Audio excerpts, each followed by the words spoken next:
Kay adlaw mang Domingo mga idol, wa ta manurog og isda mga idol, pero atong sudan mga idol, isda gyapon bangsi mga idol. Tanawa mga idol oh.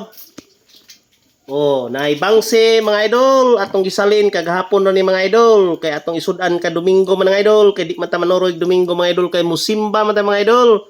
Og napoy kamunggay mga idol, kay magsabaw ta mga idol. Oh, naay magic sarap mga idol, naay tanglad. Oh, nubanan sa mga badi-badi mga idol.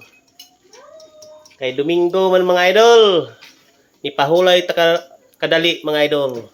Og mapuhon mga idol, bisan makadatag, makangadto tag ubay mga idol, natay mga labas nga isda mga idol, at tangi gihapon ang atong isda mga idol dito sa Ilaya Patima mga idol. Og palihog ko pagpalo sa atong page mga idol, Mr. Peace Vendor mga idol, atong FB page na mga idol ha. Salamat mga idol, og atong profile John Dagero mga idol. Palihog po ko pagpalo mga idol. Salamat mga idol. Aron maka-live ta mga idol ug maabot 500 followers ang atong followers mga idol. Postpone ko mga idol. Salamat sa pagtan-aw mga idol. Ug palihog ko pag-share sa atong video ug giganahan mo mga idol. Salamat kaayo ug happy Sunday.